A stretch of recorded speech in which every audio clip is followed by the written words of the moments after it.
Welcome to another class in Visual Basic Programming. Today the program that we are going to see is nothing but passing the parameters. So we're going to pass the parameters. In theory we have already studied that you can pass parameter in two ways. One is call by value and other is call by reference. This program will be demonstrating the call by value and call by reference.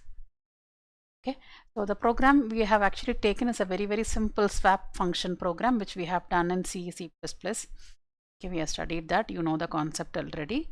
So only thing with respect to VB, how are we going to handle those parameters is what we are going to see here, right?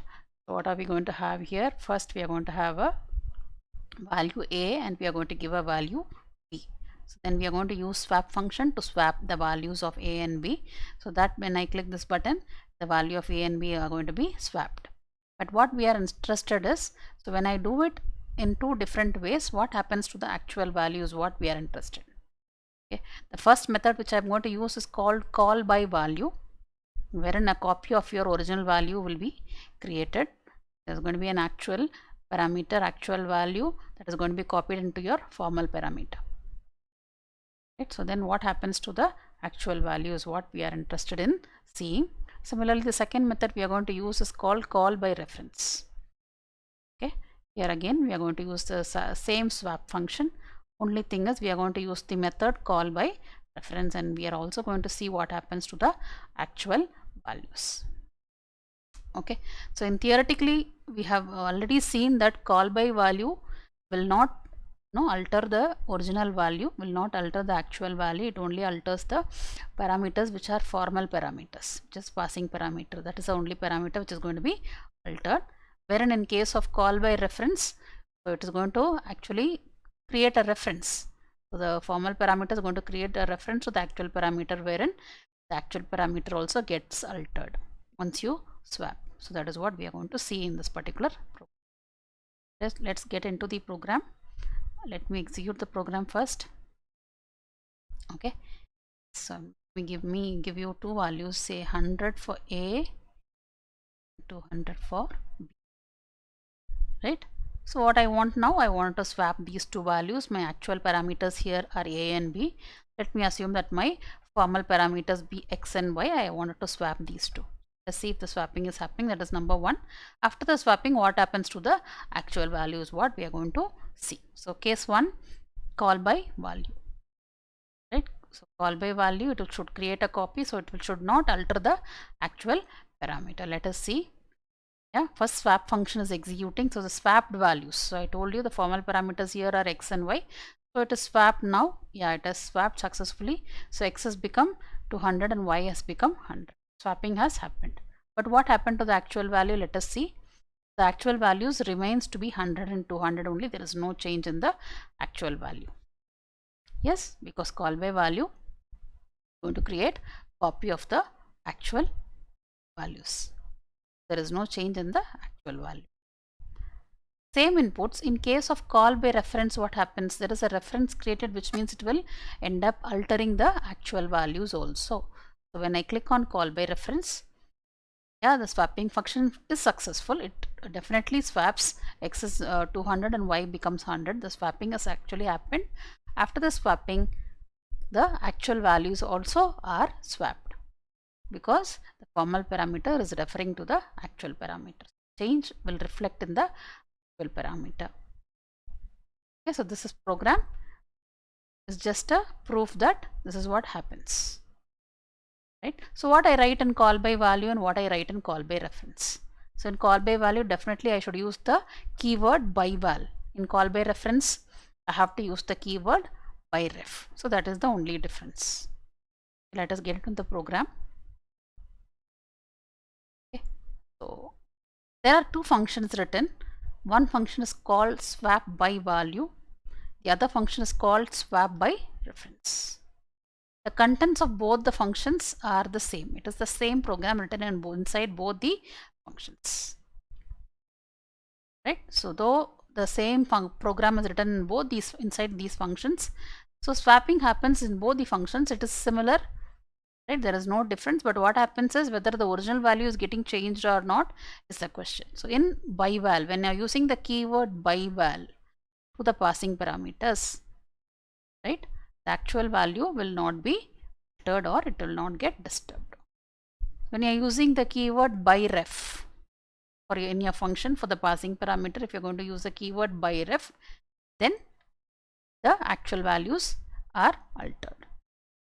Because there is no memory created for x and y, it actually refers to a, b only. That is what is happening in these two functions. Okay, so both these functions we have also studied in theory. Other than that, we have two command buttons. So what those two command buttons does is command button 1 and command button 2, again it is going to do the same thing. Only difference is command button 1 will call the function swap by value, whereas command button 2 will call the function swap by reference. That is what it does. Command button 1, which what is command button 1? That is call by value. That is going to call the function call by val. Swap by val is the function it is going to call, right? Whereas command button 2 is going to call the function swap by reference. How a function is called? So you have to use the keyword call to call the function. It is a function call, right? In other programming languages, you don't have a call keyword, but here you have a call keyword wherein you are calling a function. If it's going to return a value, then obviously you can have a return value also. You can say C is equal to swap by val of a comma b. If at all there is a return value for that particular function, right? So call is the keyword you should remember, right? So what are we doing here? A is going to be value of text, b is going to be value of text 2. So there are two texts, text 1 and text 2. So a and b are going to be value of text 1 and value of text 2. We are going to call the function swap by value, passing the parameters a and b. We are going to call the function call by value, which is not, that button is nothing but swap by value is the button, wherein the by val keyword is very important here. So the parameters are passed, which means a and b are now copied into x and y. Now you are swapping x and y, which does not alter the value of a.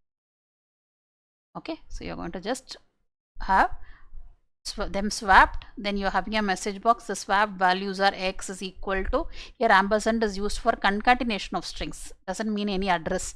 We don't have pointer concepts, we're not going to use this ampersand for any address here. Here ampersand means concatenating. There is a string, the swap values are x is equal to plus, or concatenate x value and concatenate y value. So this ampersand is used only for concatenation purposes. Okay, so this is the function. So once you come out of the function, the swapping happens successfully. Once the swapping has happened, we wanted to check what has happened to the actual value. So we are going to have two labels and we are going to see what has happened to the actual values. The actual values a and b, where it changed, was it changed or was it not changed, we wanted to see. So we are going to use these two labels for that. So in case of swap by value, the original value will remain the same. In case of swap by reference, the original value would have changed. Okay, so this is what is written in command 1 and command 2, right? So the last command 3 is nothing but the end button, exit button.